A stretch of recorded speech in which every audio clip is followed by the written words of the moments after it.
आज के इस वीडियो के माध्यम से मैं आपको टेबल फैन का वायरिंग इतना अच्छा तरीके से एक्सप्लेन करने वाला हूं, जिससे कि आपके सामने कोई भी टेबल फैन आ जाए तो उस टेबल फैन का वायरिंग या फिर रिपेयरिंग करना हो तो आप आसानी से रिपेयरिंग और वायरिंग कर सकते हो बिना किसी के हेल्प लिए। तो चलिए दोस्तों वीडियो को स्टार्ट करते हैं। तो जैसे कि आपको मालूम है, कोई भी फैन हो उस फैन के ब्लेड को रोटेट करवाने के लिए एक मोटर का इस्तेमाल किया जाता है और उसी मोटर को हमें घुमाने के लिए कनेक्शन करना होता है। कनेक्शन करने के लिए यदि आप मोटर को देखोगे तो आपको टोटल वहां पे 3 वायर मिलेगा।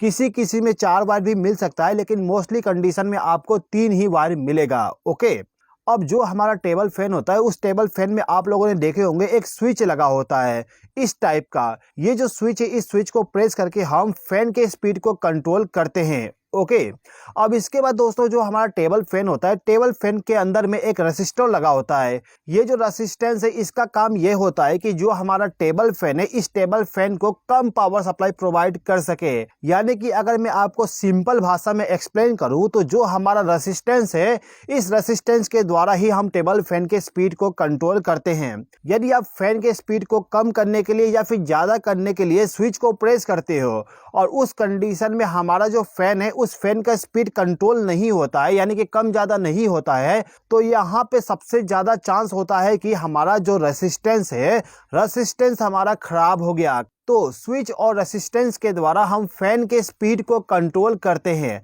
अब यहाँ पे हम कंट्रोलिंग तो बाद में करेंगे, उससे पहले हमें फैन को चालू करना होता है। और सिंगल फेज के जितने भी मोटर होते हैं उस मोटर को सेल्फ स्टार्ट बनाने के लिए हमें कैपेसिटर का इस्तेमाल करना पड़ता है। यदि आप वहां पे कैपेसिटर का इस्तेमाल नहीं करोगे तो आपका जो फैन है वो अपने आप नहीं घूमेगा। यानी कि यदि आप इसको फेस और न्यूट्रल सप्लाई प्रोवाइड भी कर दोगे तो रोटेट करवाने के लिए इसके साथ में आपको कैपेसिटर कनेक्ट करना पड़ेगा। यदि आप कैपेसिटर को कनेक्ट नहीं करते हो तो आपको क्या करना होगा कि ये जो रोटर है, इस रोटर को एक बार रोटेट करना पड़ेगा। कभी कभी आप लोगों ने एक प्रॉब्लम देखे होंगे, जो हमारा फैन होता है उस फैन को चालू करने के लिए जब हम स्विच को प्रेस करते हैं तो फैन हमारा चालू नहीं होता है। उस जगह पे फैन हमारा केवल हमिंग का साउंड करता है, यानी कि हम करके एक आवाज आती है। यदि आपके फैन से हम करके आवाज आ रही है, इसका मतलब ये है कि उसको पावर सप्लाई तो मिल रहा है, लेकिन उसको रोटेट करने के लिए कुछ ना कुछ प्रॉब्लम आ रही है।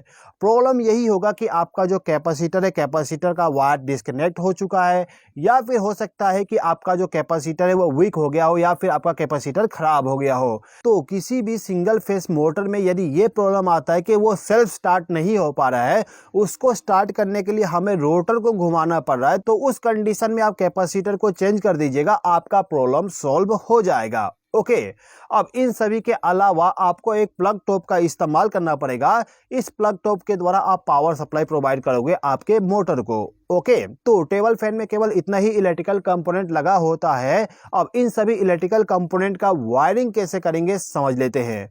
तो दोस्तों जैसे कि मैंने आपको बताया था कि जो भी हमारा टेबल फैन का मोटर होता है उस मोटर में आपको टोटल 3 वायर मिलेंगे। अब इन तीनों वायर में हम किस प्रकार से कैपेसिटर को कनेक्ट करें, किस वायर में फेस सप्लाई कनेक्ट करें, किस वायर में हम न्यूट्रल पावर सप्लाई कनेक्ट करें, उसके लिए आपको थोड़ा सा आइडेंटिफिकेशन करना पड़ेगा। यानी कि दोस्तों आपका जो मोटर है उस मोटर का आपको रेसिस्टेंस को मेजर करना पड़ेगा। देखिए दोस्तों, जो भी हमारा सिंगल फेस का मोटर होता है उस मोटर के अंदर में 2 वाइंडिंग किया जाता है। एक वाइंडिंग को हम कहते हैं स्टार्टिंग वाइंडिंग और दूसरे वाइंडिंग को हम कहते हैं रनिंग वाइंडिंग। अब यहाँ पे आप देख सकते हो कि इस वाइंडिंग का 2 वायर आपको मिल रहा है और इस वाइंडिंग का 2 वायर आपको मिल रहा है, यानी कि कुल मिलाकर 4 वायर आपको मिल रहा है। जैसे कि मैंने आपको बताया था कि जो हमारा टेबल फैन होता है या फिर जो हमारा सीलिंग फैन होता है, उस सीलिंग फैन का जो मोटर होता है, मोटर के अंदर से किसी किसी में आपको टोटल 4 वायर मिल जाएंगे, किसी किसी में आपको 3 वायर मिलेगा। 3 वायर कैसे आता है समझ लीजिए। देखिए यहाँ पे 2 वाइंडिंग किया गया है, तो इन दोनों वाइंडिंग का टोटल 4 वायर आपको मिल रहा है। अब इन दोनों वाइंडिंग का एक एक सिरा जो है, ये वाला और ये वाला, इनको आपस में शॉर्ट करके एक वायर को बाहर निकाल दिया जाता है। तो अब हमारे पास में 1 2 3 वायर बच गया। तो यहाँ पे आप देख सकते हो हमारे पास में 3 वायर है। यानी कि यदि आपके मोटर में से 4 वायर बाहर निकल के आया है तो उस कंडीशन में हमें कंटिन्यूटी करना होगा। कंटिन्यूटी करके हम ये पता करेंगे कि इन चारों वायर में से कौन सा 2 वायर एक वाइंडिंग का है और कौन सा 2 वायर एक वाइंडिंग का है। और आइडेंटिफिकेशन करने के बाद आपका जो 2 वाइंडिंग होगा उन दोनों वाइंडिंग का एक एक सिरा को आपस में जोड़ के बाहर निकाल दीजिएगा, यानी कि आप केवल 3 वायर बना दीजिएगा। ओके दोस्तों, अब यहाँ पे हमें केवल एक चीज पता करना है कि इन तीनों वायर में से कॉमन वायर कौन सा है। जो हमारा कॉमन वायर होगा उस कॉमन वायर में हमें न्यूट्रल पावर सप्लाई देना होता है, तो उसी कॉमन वायर को हमें सबसे पहले पता करना है।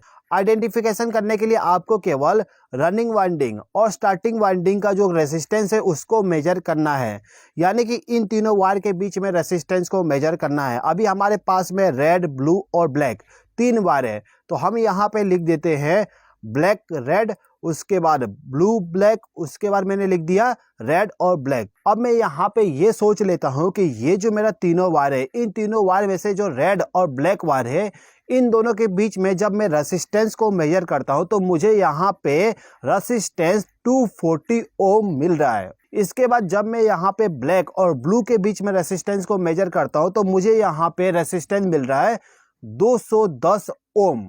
इसके बाद रेड और ब्लू के बीच में रेसिस्टेंस को मेजर करने पे मुझे वैल्यू मिल रहा है 450 ओम। तो इन तीनों वैल्यू में आप देख सकते हो कि एक वैल्यू हमारा बहुत ही ज्यादा है, बाकी 2 कम है। अब यहाँ पे ये वाला रेसिस्टेंस सबसे ज्यादा है, इसके पीछे का रीजन ये है कि आपका एक वाइंडिंग का ये वाला सिरा और दूसरे वाइंडिंग का ये वाला सिरा यहाँ पे रेसिस्टेंस में मेजर किया जा रहा है, यानी कि यहाँ से यहाँ तक यदि आप रेसिस्टेंस मेजर करोगे तो इन दोनों वाइंडिंग का जो रेसिस्टेंस है वो ऐड हो जाएगा, यानी कि 240 210 दोनों ऐड होने के बाद टोटल हमें 450 ओम मिल रहा है। ठीक है, ये एक्चुअल वैल्यू नहीं है, मैं केवल आपको समझाने के लिए लिखा हूँ। आप जब रीडिंग लोगे तो थोड़ा सा अलग वैल्यू आएगा। ओके, तो यहाँ पे आपने देखा जब मैंने रेड और ब्लू के बीच में रेसिस्टेंस को मेजर किया तो मुझे सबसे ज्यादा रेसिस्टेंस मिला। इसका मतलब ये है कि ये जो ब्लू और रेड वायर है, इन दोनों वायर के अलावा जो एक वायर बच गया है वो वायर हमारा कॉमन है। इन दोनों वायर में हमें क्या करना है इसको मैं आपको आगे एक्सप्लेन करूंगा। अभी के टाइम पे हम वायरिंग पे आ जाते हैं। तो यहाँ पे हमें क्या करना है कि जो हमारा प्लग टॉप है, प्लग टॉप पे जिस पॉइंट पे आपको न्यूट्रल पावर सप्लाई मिलेगा उस पॉइंट से एक वायर को कनेक्ट करना है और इसको लाके ब्लैक वायर यानी कि कॉमन वायर के साथ इसका कनेक्शन कर देना है।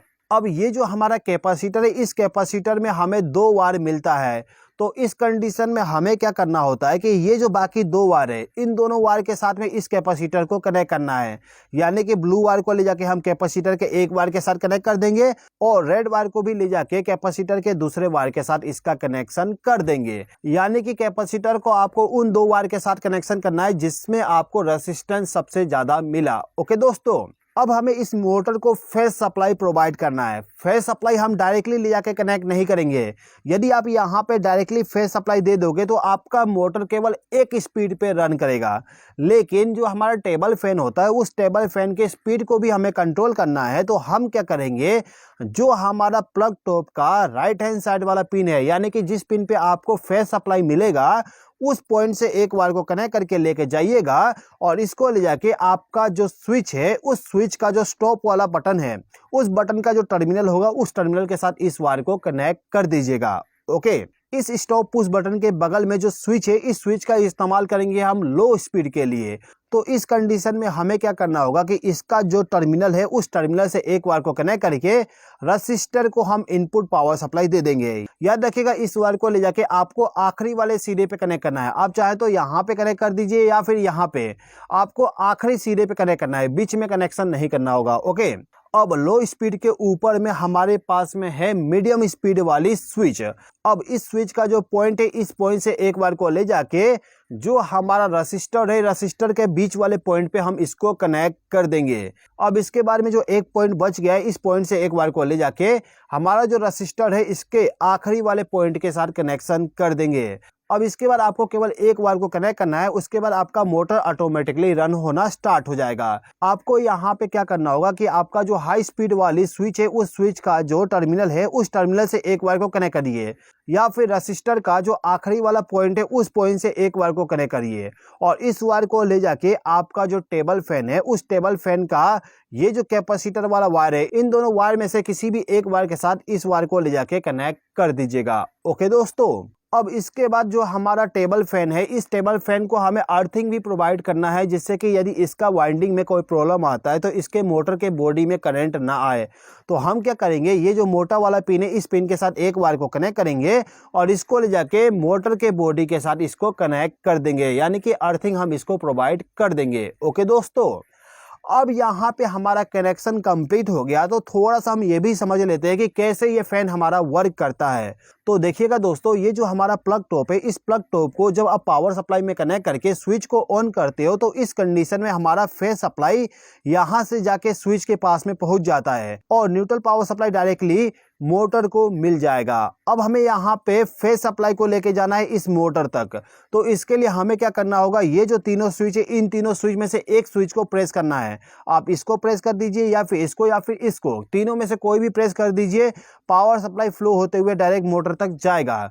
लेकिन यहाँ पे यदि आप लो स्पीड को प्रेस करोगे तो क्या होगा, यहाँ से पावर सप्लाई फ्लो होगा और इस रेसिस्टर का जो आखिरी पॉइंट है उस पॉइंट पे पावर सप्लाई जाएगा। अब देख सकते हो यहाँ से रेसिस्टेंस स्टार्ट हुआ टोटल लास्ट तक, यानी कि रेसिस्टेंस ज़्यादा होने के कारण वोल्टेज ड्रॉप होगा और वोल्टेज ड्रॉप होने के कारण हमारा जो मोटर है उस मोटर को वोल्टेज कम मिलेगा, जिस कारण से हमारा जो फैन है उस फैन का स्पीड जो है वो कम रहेगा। इतना समझ में आ गया होगा आपको। ओके, अब यदि आप चाहते हो कि आपका जो फैन है वो मीडियम स्पीड पे रन हो तो इसके लिए हम ये वाला जो स्विच है इसको प्रेस करेंगे और इसको प्रेस करते ही क्या होगा, जो हमारा फेस सप्लाई यहाँ पे आया था वो डायरेक्टली इस पॉइंट से फ्लो होते हुए यहाँ से जाएगा और यहाँ से होते हुए डायरेक्टली हमारे फैन को चला जाएगा, यानी कि इतना हिस्सा जो था रेसिस्टेंस का वो बाईपास हो जाएगा। अब हमारे पास में कितना रेसिस्टेंस है, इस पॉइंट से लेके इस पॉइंट तक, यानी कि रेसिस्टेंस हमारा कम हो गया। रेसिस्टेंस कम होने के कारण वोल्टेज ड्रॉप कम होगा, वोल्टेज ड्रॉप कम होने के कारण हमारा जो मोटर है उस मोटर को वोल्टेज थोड़ा सा ज़्यादा मिलेगा और वोल्टेज थोड़ा सा ज़्यादा मिलेगा तो फैन हमारा जो है वो थोड़ा ज़्यादा स्पीड में रन होगा। ओके, इसी प्रकार से यदि आप हाई स्पीड वाले बटन को प्रेस करोगे तो पावर सप्लाई यहाँ से डायरेक्टली इस पॉइंट पे आएगा और यहाँ से डायरेक्टली होते हुए फैन को चला जाएगा, यानी कि हमारा जो रेसिस्टेंस है वो पूरा का पूरा बाईपास हो जाएगा। रेसिस्टेंस हमारा लाइन में नहीं रहेगा, यानी कि हमारा जो फैन है उस फैन को यहाँ पे जितना वोल्टेज था, मान लेते हैं कि 240 वोल्ट यहाँ पर है तो मोटर को भी 240 वोल्ट डायरेक्टली मिल रहा है। इस कंडीशन में जो हमारा फैन है उस फैन का स्पीड जो होगा वो सबसे ज़्यादा रहेगा। ओके दोस्तों, अच्छा दोस्तों, मेरे पास में एक टेबल फैन है, उस टेबल फैन में थोड़ा सा प्रॉब्लम है। मैं चाहता हूं कि आप उस टेबल फैन को रिपेयर करो। क्या आप उस टेबल फैन को रिपेयर कर सकते हो बिना किसी के हेल्प लिए? मुझे कमेंट बॉक्स में कमेंट करके जल्दी से बता दीजिए। और वीडियो आपने इतना देख लिया, इसका मतलब ये है कि आपको वीडियो पसंद आया है, तो वीडियो को लाइक भी कर दीजिएगा और चैनल को सब्सक्राइब भी कर लीजिएगा। मिलते हैं नेक्स्ट वीडियो में। इस वीडियो को देखने के लिए धन्यवाद।